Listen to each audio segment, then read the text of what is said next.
Кошаркарската репрезентација на Македонија веќе 7 дена работи под водство на новиот селектор Јорданчо Давидков. Селекторе, дојдовте во доста незгоден момент за македонската кошарка и како што кажавте во својата прва изјава, ги оставивте плажите и коктелите во Дубај за да помогнете на Македонија кога е најтешко.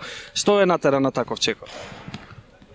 Па добро, не ми е прв пат да дојда бидам во една таква ситуација. Во мојот прв мандат од 2001 до 2007 се наоѓа во една слична ситуација, може би сега и малку потешка, но реков сегогаш сум тука да помогнам на македонската кошарка. Јас сум во неа повеќе од 40 години во македонската кошарка, без разлика дали сум надвор или овде, така да мораше, немав некои посебни размислувања. Дојдов за да помогнам и се надевам дека ќе успеам, исто како тогаш што ја вративме репрезентацијата од Б во А дивизија и за еден поен само не влеговме на Европско. Се надевам дека и сега ќе имаме успешна, ова ќе биде една успешна епизода.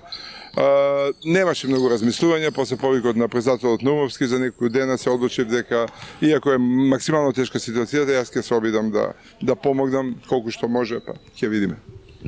Во изминатите 7 дена кога трениравме на тренинзите, видовме доста еминентни имиња во македонската кошарка.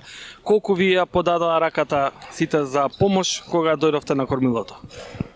Па, како што знаете и вие сигурно, ја не бев тука кога ја приведив таа функција, но генерално мислам дека расположението е добро и дека сите го прифатија ова моето именување како добар потек на федерацијата. Ке видиме на крај, видам како се тоа ќе излезе. Во секој случај сите до сега се спремни да помогнат колку што може во нивните можности. Се надевам дека така и ќе се на крај останува сепак кошаркарите кои ќе бидат тука кај нас, кои ќе дојдат да се припремиме најдобро што можеме и да успееме да ги поминеме овие предквалификации со што би стигнале во квалификациите за светско, а исто и би биле во квалификации за Европско 2021. Како течат подготовките и кои се плановите околу пријателските средби и слично? Подготовките почнаа добро, да, првите 3-4 дена беа припремни за кошаркарите, веќе од вчера работиме со полна парија, така да играчите што ќе доаѓаат, што ќе се приклучуваат, ќе имаат сигурно по некој одреден ден-два за привикнување, но јас сум задоволен до сега од сработеното, се надевам само дека на 2 август ќе имаме комплетна екипата без некои повреди, тоа ми е најбитно. Сигурно дека до тогаш ќе бидеме спремни и спремни ќе дочекаме овие предквалификации. Заминуваме во понеделник за Маврово, каде што ќе бидеме 6 дена, потоа одиме се враќаме и веднаш заминуваме за Братислава, играме 2 надпревари со Словачка, на 15 играме овде со Бугарија, потоа следува трофеј од Македонија, каде што играат Босна, Португалија, Холандија и ние, за да завршиме со пријателскиот надпревар со Бугарија во Софија и на 2 август се надевам без повреди со планираниот состав да го дочекаме првиот надпревар. Коментар на противниците, дали очекувате Македонија лесно да мине групната фаза?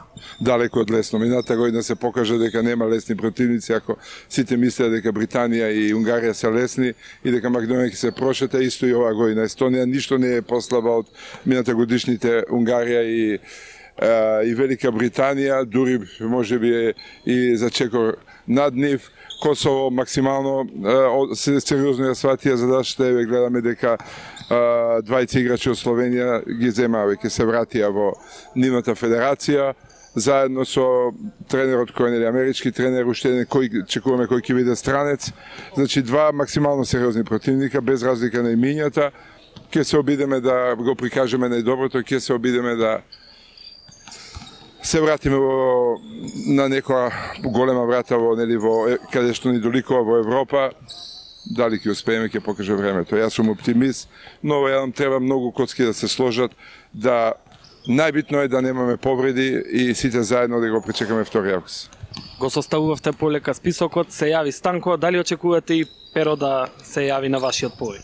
Па не Станко, јас разговарав неколку пати со Станко пред тој да ја прифати оваа покана и ја прифати. Разговарав и со неколку кои ја одбија поканата, но сега не би разговарал за тоа. Разговарав и со Перо неколку пати, ќе видиме, останува поканата отворена, останува тој да размисли, да одговори дали може да помогне и колку ќе може да помогне. кога веќе ги спомнавте оние што одбиваат, доколку кошаркарите ги одбијат повиците да помогнат на Македонија во квалификациите, дали може да очекува да се најдат лесно на списокот доколку Македонија обезбеди место на Мундијалот или пак на Европскиот кошаркарски собир?